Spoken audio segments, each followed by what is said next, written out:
Did we do a problem that looked like this yesterday? Okay, so remind me what to do. Our first goal is to isolate the radical, right? Well, this one's isolated, so now we can square it because it is a square root, right? If it was a fourth root, I'd raise it to the fourth power and so on, right? This one I can square. If I square one side, I have to square the other side as well, right? On the left-hand side, what do I get? Perfect, 6x plus 7. On the right-hand side, what do I get?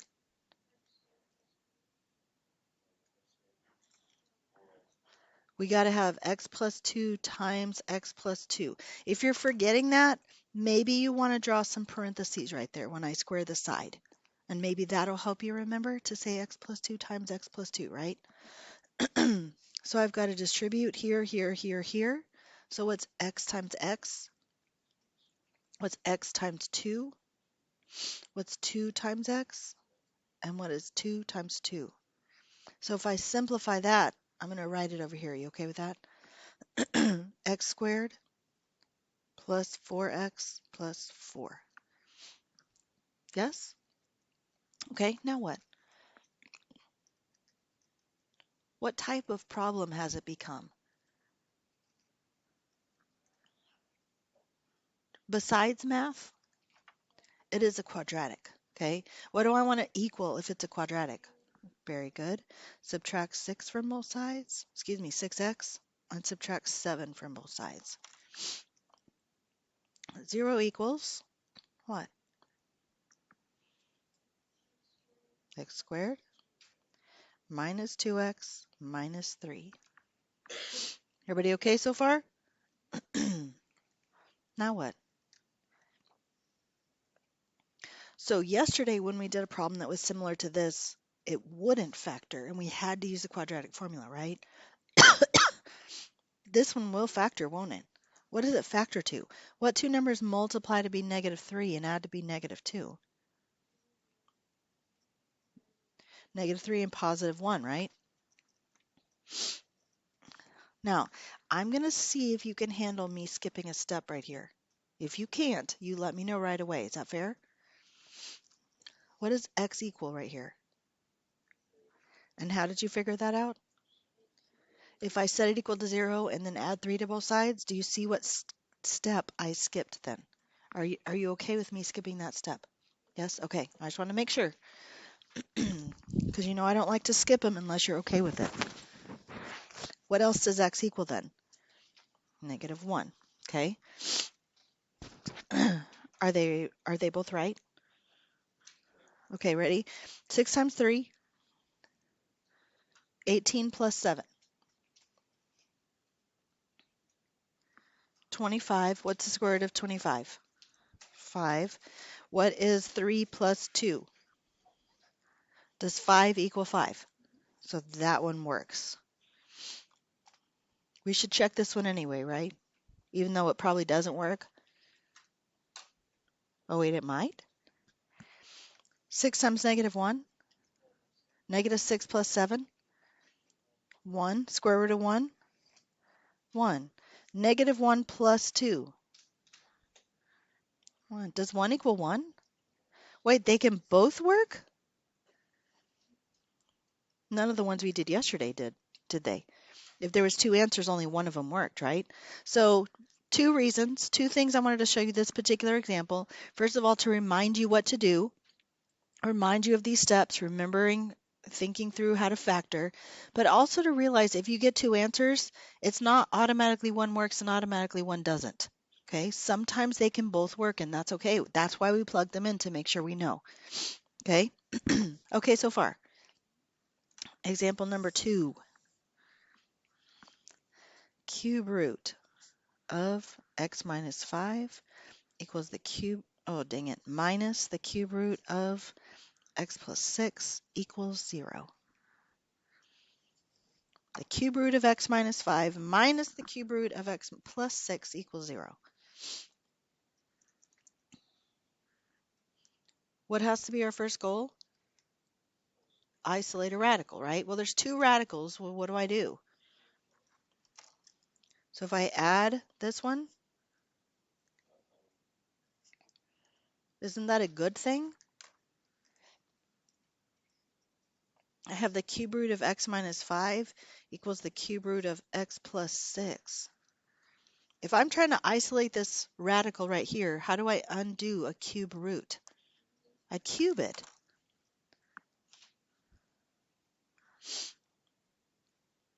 But look what happens. If I cube both sides, don't I just get x minus 5 equals x plus 6? Isn't that so nice? So nice. Okay, now what? Okay, add 5. So if I'm moving all the numbers to the right-hand side and I move the x's to the left-hand side, so subtract, what? What's this equal? What's this equal? So that side equals 0? What's this equal? 11? Does 0 equal 11? Will 0 ever equal 11? Then what's the answer? No solution. So I needed to remind you, like we did yesterday, to isolate a radical. In this case, we could cube both sides. We did one similar to this yesterday, but we only did square roots, right? So I wanted to make sure you know that it worked with cube roots as well. But I also wanted you to see that there's other ways to get no solutions than taking square roots of negative numbers, because that's the only way we got no solution yesterday, right? No real solution, because we get imaginary solutions, but we're past that, okay? This is actually no solution. It's not real or imaginary. 0 just doesn't equal 11, does it? Ever. Okay, so this is just straight up no solution. You okay with that?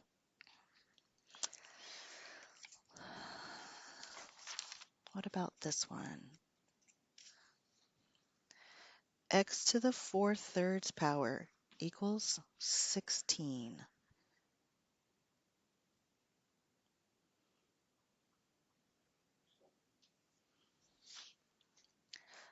So can we make sure you understand the vocabulary you're using? Is that okay? What he said was multiplied by the reciprocal. Do you guys agree with that? So the reciprocal would be what? 3/4. Do I multiply right here 3/4? I multiply the exponent, right? I'm multiplying the exponent by 3/4. So I'm actually raising it to a power of 3/4. So I need to make sure that I'm raising that to a power of 3/4. I'm not multiplying the number, I'm multiplying the exponent. Is that fair? Yes.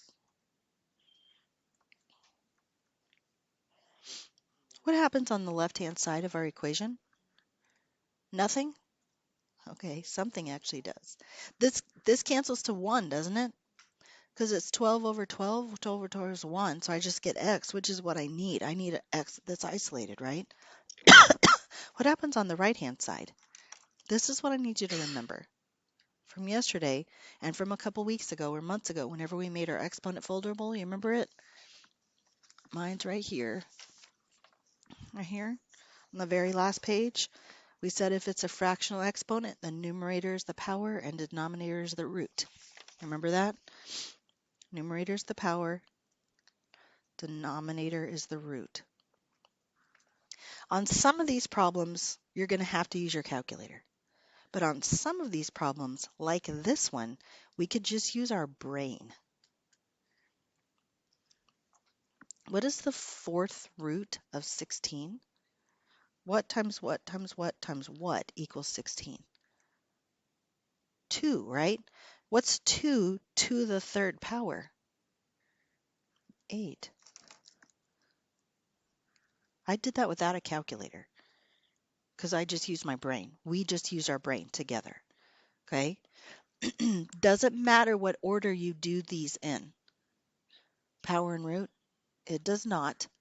But do you know the 3rd power of 16? Do you know 16 to the 3rd power? Yeah, I don't either. I would definitely have to use my calculator for that. And I have to use my calculator to take the 4th root of that number. Okay, so typically I try to figure out if I can do it with my brain by starting with the root, because that's automatically going to make it smaller to begin with. Does that make sense? Not necessarily smaller, but it's going to take the fourth root of that number. Okay? So the fourth root of that number, then I can raise it to the power. Does that make sense? Any questions so far? All right, last one. Last example for today. Okay? The square root of x plus 2 plus 1 equals the square root of 3 minus x. Now, we don't have any problem when there's more than one square root, right? We don't. Sometimes it shows up like this, and it's relatively simple because I can just move one to the other side, and there's nothing being added or subtracted on either side. All we have are the roots, so I can cube it and just go straight from there. Okay? But sometimes there's something else there, like in this case, there's a plus 1. Okay? I have to just continue following the rules I've always followed. Isolate a radical. Well, guys, this one's already isolated. So why don't I try to get rid of that one? How do I undo a square root? Square it. So I want to square that side, but that means I also have to square that side. Okay? So on the right-hand side, the square root of 3 minus x squared, well, that's just 3 minus x, isn't it? The left side is the wonky one, right? What does it mean to square something by itself? So I need to come over here to the side, and I need to say the square root of x plus 2 plus 1 times the square root of x plus 2 plus 1. And I need to distribute. Okay? Well, what do I get when I distribute the square root of x plus 2 times the square root of x plus 2? I just get x plus 2. That's the same thing that I get when I did right here, right? Okay. What do I get when I say the square root of x plus 2 times 1? So the square root of x plus 2. What do I get when I say 1 times the square root of x plus 2? Same thing, square root of x plus 2. And what do I get when I say 1 times 1? Oh, good. That took way too long, but I'm okay with it. 1. 1 times 1 is 1. Okay.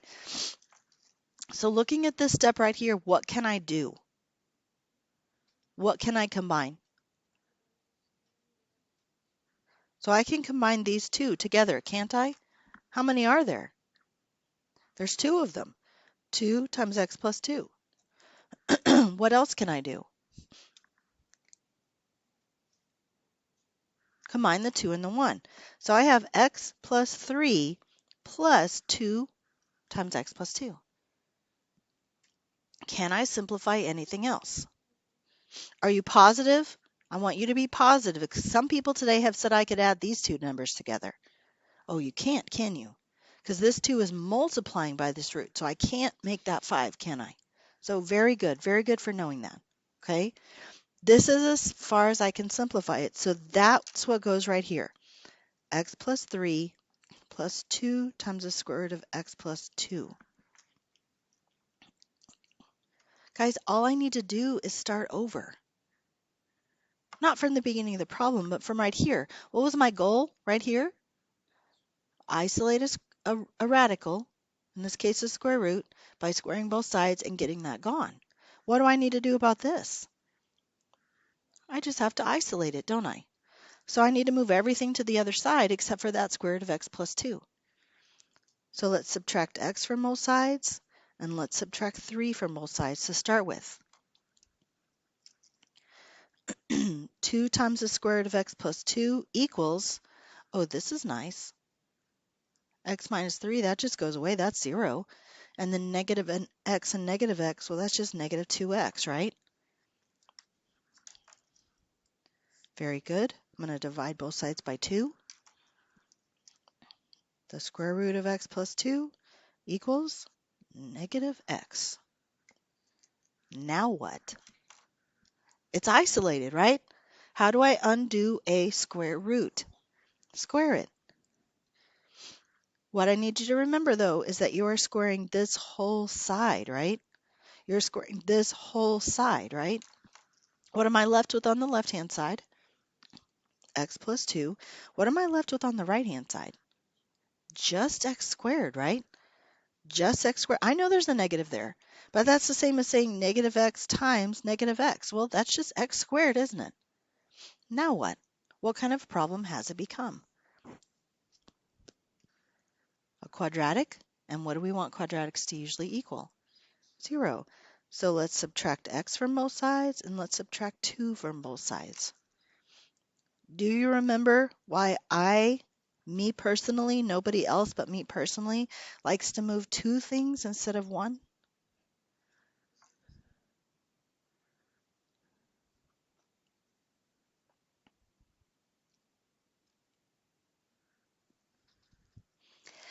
I want this a to be positive. Yes? I want this a to be positive, so I'm moving both of these things over here to make sure a is positive. Okay? Now I can, what?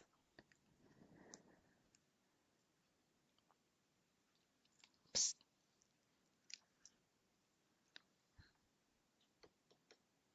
I can factor, right? What can I factor this to?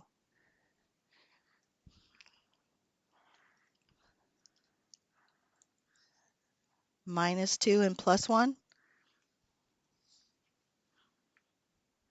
Minus 2 and plus 1, right? Okay, so what do I do with each one of these? Each factor I set equal to 0, absolutely, and then solve it. So I end up with x equals 2 and x equals negative 1. Very good. Now, I had a really interesting question earlier today. Okay, they said, well, can't I just go here to plug it in? Wouldn't this one be way easier to plug it into to see if it works? Guys, I know it works here. That's where I got the answers from, right? I've got to go back to the beginning to make sure it works in our original problem. Okay, 2 plus 2. Okay, that took way too long. Okay, 2 plus 2 is 4. What's the square root of 4? 2 plus 3. I just told you the answer. Sorry. 2 plus 1. 3. Okay. 3 minus 2. What's the square root of 1?